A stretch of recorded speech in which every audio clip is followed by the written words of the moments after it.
everyone. So today my group will present the novel Tom Cabin. My group consists of 4 people.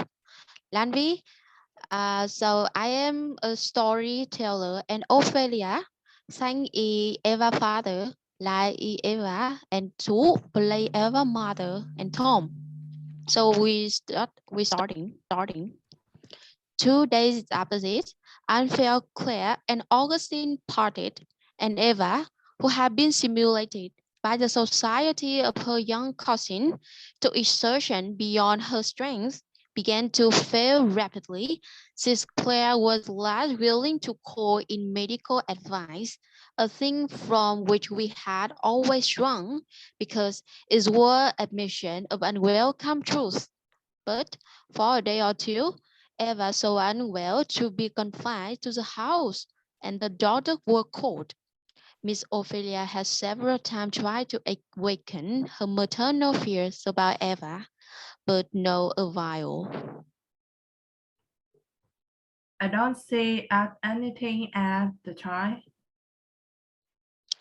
But she had a cough. Cough. I don't need to tell me about a cough. I had also been subject to a cough all my stay. When I was of ever a that road, I was in consumption night after night. Mommy used to sit up with me or ever call it not anything. But she gets weak, and she short breaths. Lord, I have had that years and years. It's only a nervous affection. But you see, she sweats so nice. Well, I have that 10 years very often night after night. My clothes will be wearing wet. There won't be a dry thread in my night clothes, and the sweat will be told that mommy had to hand them up to dry. Eva don't sweat anything like that. Miss Ophelia shut her mouth for a season, but now that Eva was fairly and visibly prostrate, and the daughter called Mary, all of a sudden took a new turn. My dear Mary, don't talk so. You ought not to give up the case though at once. You have not mother feeling glad. You never could understand me. You don't now. But don't talk so, as if it were a wrong case. I cannot take it as indifferently as you can, Claire. If you don't feel when your only child is in a glad means that I do. It is blown too much for me with all I were doing before. It's true that Eva is very delicate, that I always know, and that she had grown so rapidly as to exhaust her strength, and that her situation is critical. But just now she is only portrayed and portrayed by the heat of the weather and by the excitement of her cousin visit and the exertion she made. The physician says there is room for her. Well, of course, if you can look on the bright side, brain do. It is a must see if people have not sensitive feeling in the world. I'm sure I didn't feel as I do. It's only made me completely breathe. I could be as easy as the rest of you. For the child to nurse so tenderly and to fly was unfolding before her with every brightness that love and wealth could give, had no regret for her herself in dying, but her heart yearned with the sad turning for all that she was to leave behind. Her father mourn forever, though she never distinctly so show, had an instinctive perception that she was more in his heart than any other. She loved her mother because she was so loving creatures, and all the selfishness that she had seen in her only saddened and perplexed, for she had a child implicit truth that her mother could do not wrong. There was something about her that Eva never could make out, and she always smoothed it over with thinking that, after that, it was a mamma. She loved her very dearly indeed. She felt, too, for the fond, faithful servant, to whom she was a daily light and sunshine.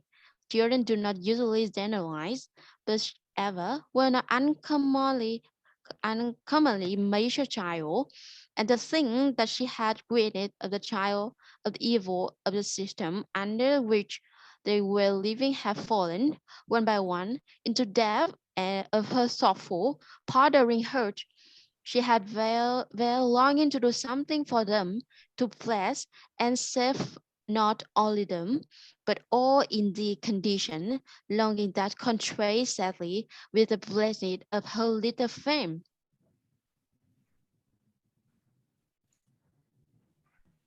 I can understand why Xenos wanted to die for us. Why, Miss Eva? Because I have felt so too.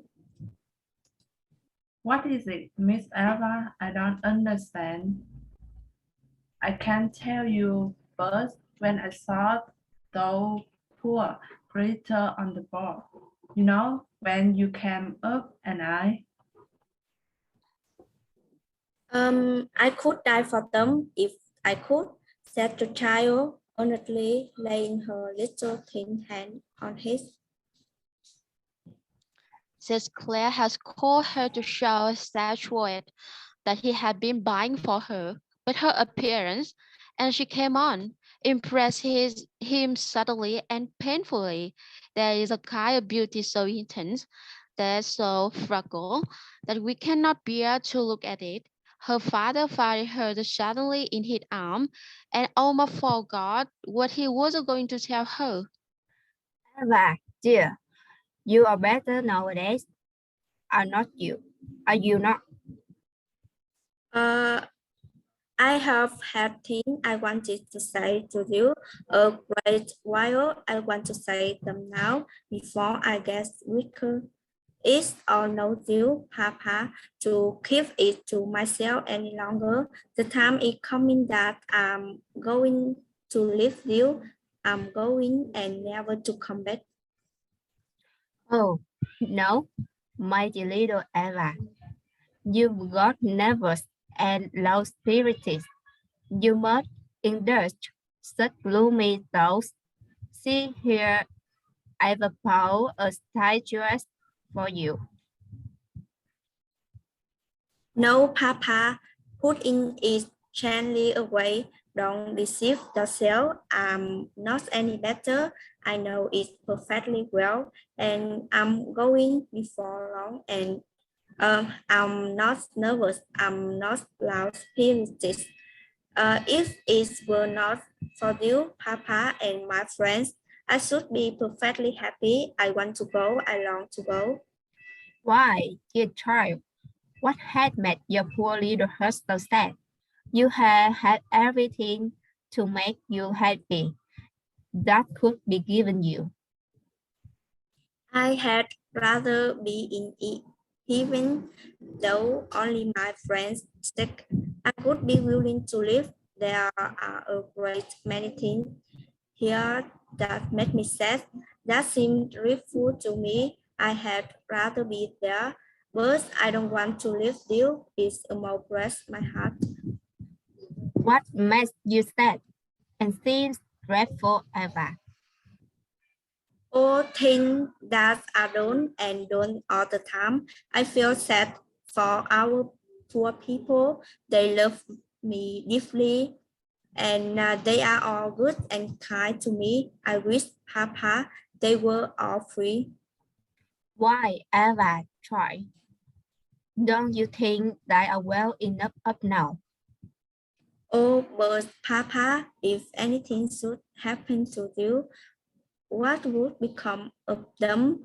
There are very few men like you, Papa, and go afraid enough like you, Mama enough, and then think of poor old pool owners. My dear child, you are too tasty. I'm sorry I ever let you hear that story. Oh, that's what troubled me, Papa. Do you want me to live so happy and never to have any pain, never suffer anything, not even hear a sad story, when other poor creatures have nothing but pain and sorrow all their lives? It seems selfish. I ought to know certain things. I ought to feel about them. Certain always sunk into my heart. They went down deep. I have thought and thought about them. Papa, is not there any way to have our slave much free? That's a difficult question. There's no doubt that this way is a very bad one. A great many people think so. I do myself. I heartily wish that there were not a slave in the land, but then I don't know what is to be done about it. Papa, you are such a good man and so noble and kind, and you always have a way of saying things that is so pleasant. Would not you go around and try to persuade people to do right about it? When I'm deaf, Papa, then they you think of me and do it for my sake. I would do it if I could. When you are dead, Eva. Oh, child, don't talk to me so. You are all I have on earth. Poor child was all that he had, and Tom loved his children and is dreadful, Papa. That sort of things are happening all the time. There, darling. Only don't distress yourself. Don't talk of dying, and I will do anything you wish. Promise me, dear father, that Tom shall have his freedom as soon as I'm gone. Yes, dear. I will do anything in the world, anything you could ask me to. Dear Papa said, dear Papa, how I wish we could go together. Where, dearest? To our Saviour's home. Is so sweet and peaceful there. Is it also loving there? Don't you want to go, Papa? You will come to me. I shall come after you. I shall not forget you. Says Claire saw and felt many things, but spoke nothing. And his grew dagger, he took his child to her bedroom, and when she was prepared for rest, he sent away attendants and rocked her in his arm and sung to her till she was asleep.